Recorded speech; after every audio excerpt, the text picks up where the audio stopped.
नमस्कार, मैं शिक्षा मिश्रा मध्य प्रदेश के सुप्रभात न्यूज में आपका स्वागत करती हूँ।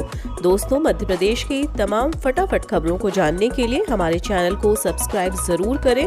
साथ ही कमेंट सेक्शन में जरूर बताएं कि आप मध्य प्रदेश के किस जिले से हमारे न्यूज को देख रहे हैं। तो चलिए शुरू करते हैं खबरों को, जानते हैं आज के मुख्य समाचार। मध्य प्रदेश में वर्षा से सोयाबीन, धान, सब्जी सहित अन्य फसलों को नुकसान, बोवनी में भी देरी। मध्य प्रदेश में गुरुवार से शनिवार तक हुई वर्षा के कारण खरीफ फसलों को नुकसान पहुंचा है। कई जगह खलिहान में कटकर रखी फसलें प्रभावित हुई हैं। कई स्थानों पर धान की फसल खेती में ही बिछ गई है। स्थिति सोयाबीन और सब्जियों की फसल को लेकर भी है। मूंग, उड़द और मसूर भी प्रभावित हुए हैं। इस बीच रबी फसलों की बोवनी के लिए किसान खेत तैयार नहीं कर पा रहे हैं। बोवनी बिछड़ने की आशंका है। मध्य प्रदेश के जिला अस्पतालों में आयुर्वेद पद्धति से होगा उपचार। मध्य प्रदेश के सभी जिला अस्पतालों में मरीजों का इलाज आयुर्वेद पद्धति से भी किया जाएगा। मुख्यमंत्री ने इसी साल मई में उज्जैन में यह घोषणा की थी। अब इस पर अमल शुरू हो गया है। सभी जिला अस्पतालों में इसके लिए जगह की तलाश की जा रही है जहां आयुर्वेद इकाई बनाई जा सके। बता दें कि अभी 36 जिला अस्पतालों में आयुष विंग है, जिनमें 31 में आयुर्वेद और बाकी में होम्योपैथी और यूनानी पद्धति से इलाज किया जा रहा है। मध्य प्रदेश में अवैध शराब के 1100 प्रकरण दर्ज, 40 से ज्यादा हुक्का लाउंज बंद। नशा मुक्ति अभियान में मुख्यमंत्री शिवराज सिंह चौहान द्वारा कड़ी कार्रवाई के निर्देश के बाद रविवार को प्रदेश भर में जिला पुलिस, आबकारी और नारकोटिक्स विभाग ने मिलकर कार्रवाई की। पूरे प्रदेश में अवैध शराब के 1100 प्रकरण दर्ज किए गए। शराब भी जब्त की गई है। इसके अलावा इंदौर और भोपाल में 40 से ज्यादा स्थानों पर हुक्का लाउंज बंद कराया गया है। इनमें ज्यादातर कार्रवाई शनिवार रविवार के दरमियान रात में की गई। प्रदेश में 100 से अधिक ठिकानों पर दबिश देकर ड्रग्स जब्त की गई और प्रकरण दर्ज किए गए। 2.5 लाख कार्यकर्ताओं को बूथ प्रबंधन का पाठ पढ़ाएगी कांग्रेस। अगले साल होने वाले विधानसभा चुनाव में पार्टी की जीत सुनिश्चित करने के लिए कांग्रेस मतदान केंद्र स्तर पर 2.5 लाख कार्यकर्ताओं को तैनात करेगी। इन्हें मतदान प्रारंभ होने से लेकर इलेक्ट्रॉनिक वोटिंग मशीन को स्ट्रांग रूम में रखने तक की प्रक्रियाओं के बारे में अवगत कराया जाएगा। फर्जी मतदान रोकने, विधिवत शिकायत करने, मतदाता का मतदाता सूची से मिलान करने सहित अन्य जानकारियां भी दी जाएंगी। प्रशिक्षण कार्य दिसंबर से प्रारंभ होगा। महाकाल लोक लोकार्पण की तैयारियां देखने पहुंचे मुख्यमंत्री शिवराज, बोले पूरा हो रहा महासंकल्प। ज्योतिर्लिंग महाकालेश्वर मंदिर के नव विस्तार क्षेत्र महाकाल लोक के लोकार्पण समारोह और प्रधानमंत्री नरेंद्र मोदी के आगमन की तैयारियां देखने रविवार शाम मुख्यमंत्री शिवराज सिंह चौहान पहुंचे। वे समारोह में मंचीय प्रस्तुति देने वाले संस्कृति विभाग से संबद्ध कलाकारों का रिहर्सल भी देखेंगे। महर्षि वाल्मीकि धाम भी जाएंगे। सीएम ने मीडिया से बातचीत में महाकाल लोक के अद्भुत बताते हुए कहा कि सब तरफ महाकाल महाराज का आशीर्वाद बरस रहा है। अवंतिका उत्साह में डूबी है। एक महासंकल्प पूरा हो रहा है। उन्होंने उज्जैन में आयोजन के लिए सजावट और शिप्रा का भी उल्लेख करते हुए कहा कि प्रधानमंत्री 11 अक्टूबर को शाम 6 बजे पूजा और ध्यान करके यहां पधारेंगे और उन्हीं के हाथों महाकाल लोक महाकाल के चरणों में समर्पित होगा और जनता के लिए खोल दिया जाएगा। मध्य प्रदेश में MD, MS की पढ़ाई भी हिंदी में होगी, तैयार होंगी पुस्तकें। MBBS के बाद MD, MS की भी पढ़ाई हिंदी में कराने की तैयारी है। इसके लिए किताबें तैयार करने का काम जल्द शुरू होगा। यह बात चिकित्सा शिक्षा मंत्री विश्वास सारंग ने रविवार को कही। यह MBBS के हिंदी पाठ्यक्रम के शुभारंभ के लिए लाल परेड मैदान में होने वाले कार्यक्रम की तैयारियों की समीक्षा कर रहे थे। यहां 16 अक्टूबर को सुबह 11 से 12 बजे के बीच केंद्रीय गृह मंत्री अमित शाह की मौजूदगी में इसकी शुरुआत होगी। बता दें कि मध्य प्रदेश देश का पहला राज्य है जहां MBBS की पढ़ाई हिंदी में भी कराई जाएगी। पुरानी पेंशन बहाली, वरिष्ठता सहित अनेक मांगों को लेकर 10,000 शिक्षकों ने किया धरना प्रदर्शन। राज्य शिक्षक संघ के आह्वान पर राजधानी के अंबेडकर पार्क में आयोजित धरना प्रदर्शन में शामिल हुए। इसमें महिला शिक्षिका भी शामिल हुई। संघ के प्रांताध्यक्ष जगदीश यादव ने सरकार के अड़ियल रवैये को निशाना बनाते हुए मांग पूरी होने तक के लिए लंबे आंदोलन की घोषणा की। शिक्षकों ने अनवरत चलने वाले आंदोलन के क्रम में नए वर्ष में जनवरी माह में देश की राजधानी दिल्ली में धरने की चेतावनी भी शिक्षकों को दी।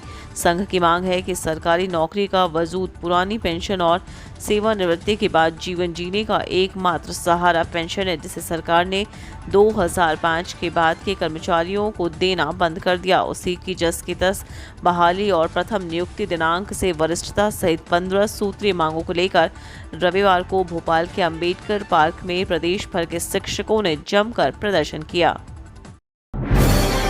बुजुर्गों को सुविधाएं देने में मध्य प्रदेश आगे, 52 जिलों में 79 वृद्धाश्रम कर रहे काम। बुजुर्गों को सुविधाएं देने के मामले में भी मध्य प्रदेश आगे है। प्रदेश के 52 जिलों में 79 वृद्धाश्रम संचालित हैं, तो भोपाल में प्रदेश का पहला सरकारी सर्व सुविधा युक्त वृद्धाश्रम तैयार किया जा रहा है। भोपाल में एक वृद्ध दंपत्ति के उनके घर में हत्या किए जाने की घटना के बाद सरकार ने ऐसा वृद्धाश्रम बनाने का निर्णय लिया था। होटल जैसी सुविधाओं वाले इस वृद्धाश्रम का संचालन जनवरी 2023 से शुरू किया जा सकता है। इसमें शुल्क लेकर कक्ष दिए जाएंगे, जिसमें वृद्ध पति पत्नी रह सकते हैं। वृद्धाश्रम में स्वास्थ्य से लेकर योग, ध्यान सहित अन्य तमाम सुविधाएं रहेंगी। प्रदेश में वरिष्ठ जन आयोग भी काम कर रहा है, जिसे बुजुर्गों की सुविधाओं और उनकी ज़रूरतों के अनुसार निर्णय लेने की जिम्मेदारी सौंपी गई है। कर्मचारियों के लिए अच्छी खबर, खाते में जल्द आएंगे 81,000 रुपए। मंत्रालय ने दी नवीन जानकारी। कर्मचारियों को जल्द ही एक मुश्त राशि खाते में क्रेडिट की जाएगी। इसके लिए प्रक्रिया शुरू कर दी गई है। वहीं वित्त मंत्रालय ने ग्राहकों के ब्याज दर के भुगतान संबंधित नवीन आदेश जारी किए हैं। कर्मचारियों के खाते में अधिकतम 81,000 तक राशि क्रेडिट की जा सकती है। 9वीं 12वीं की छात्रों के लिए महत्वपूर्ण जानकारी। 15 फरवरी से आयोजित होगी परीक्षा। प्रश्न पत्र, सिलेबस, ब्लूप्रिंट पर जाने नवीन अपडेट। मध्य प्रदेश माध्यमिक शिक्षा मंडल द्वारा एमपी बोर्ड 10वीं 12वीं बोर्ड परीक्षा 2023 के लिए परीक्षा तारीखों का ऐलान कर दिया गया है। 10वीं और 12वीं परीक्षा 15 फरवरी से शुरू होगी। इसके लिए टाइम टेबल की घोषणा की गई है। माध्यमिक और उच्च माध्यमिक परीक्षा 20 सितंबर 2023 तक संचालित की जाएगी। इसके लिए स्कूल शिक्षा विभाग द्वारा परीक्षा तिथि की भी घोषणा की गई थी। वहीं माध्यमिक शिक्षा बोर्ड द्वारा high school, high secondary, vocational diploma सहित फिजिकल एजुकेशन ट्रेनिंग प्रोग्राम की परीक्षा 13 फरवरी से आयोजित होकर 25 मार्च तक आयोजित की जाएगी।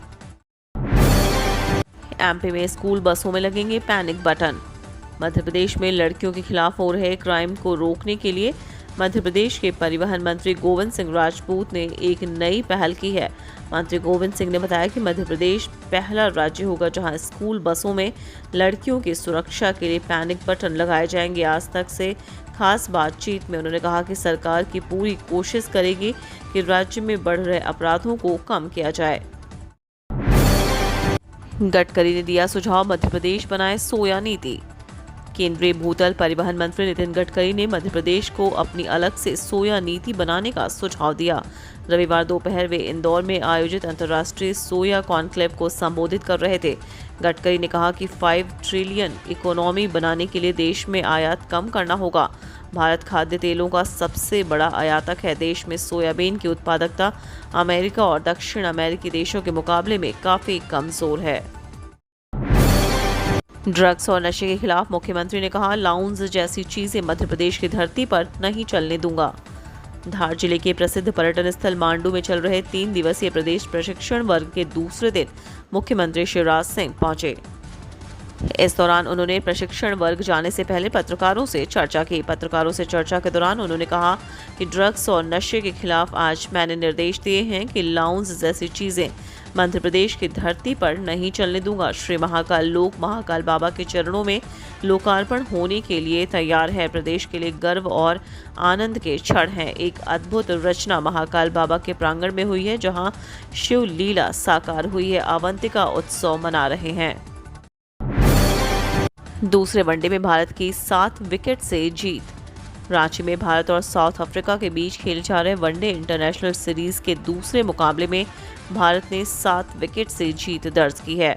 टीम इंडिया ने बेहतरीन तरीके से रन चेज करते हुए जबरदस्त जीत हासिल की। इसी के साथ सीरीज भी 1-1 से बराबरी पर पहुंच गई है। शुरुआती झटके लगने के बाद श्रेयस और ईशान किशन की साझेदारी ने भारत को दबाव से उबारा और फिर जीत की राह बनाई। श्रेयस अय्यर ने 111 गेंदों में नाबाद 113 रन बनाए। ईशान किशन ने भी शानदार बल्लेबाजी करते हुए 84 गेंदों में 93 रन बनाए। भले ही वे शतक से चूके, लेकिन टीम के लिए जीत की राह आसान कर दी। भारतीय सत्याग्रह को लेकर युवा उतरे सड़क पर, युवा कांग्रेस का आरोप, पुलिस ने किया लाठीचार्ज। मध्य प्रदेश में भर्ती परीक्षाओं को लेकर रविवार को छात्र सड़कों पर उतर आए। प्रदेश भर से बड़ी संख्या में बेरोजगार युवा और छात्र रविवार को भोपाल पहुंचे। राष्ट्रीय शिक्षित युवा संघ के बैनर तले गांधी जयंती के अवसर पर 2 अक्टूबर से इंदौर से शुरू हुई पदयात्रा को भोपाल के शाहजहानी पार्क में समाप्त होनी थी, जिसे प्रशासन द्वारा भोपाल के बाहर ही रोक दिया गया व पदयात्रियों को पुलिस वाहनों में भरकर तितर बितर कर अज्ञात स्थानों पर छोड़ दिया गया है। इससे पहले पुलिस ने भोपाल शहर में आने वाले भूरी जोड़, भदभदा चौराहे और लाल घाटी समेत अन्य सीमाओं पर बैरिकेड्स लगाकर छात्राओं को रोक दिया। प्रदर्शन कर रहे छात्राओं के साथ यूथ कांग्रेस के अध्यक्ष विक्रांत भूरिया को भी पुलिस ने गिरफ्तार कर लिया। प्रदर्शनकारियों को पुलिस घसीट कर ले गई। प्रदर्शनकारियों को गिरफ्तार कर पुलिस वैन में ले जाया गया। युवा कांग्रेस का आरोप है कि पुलिस ने लाठीचार्ज किया है।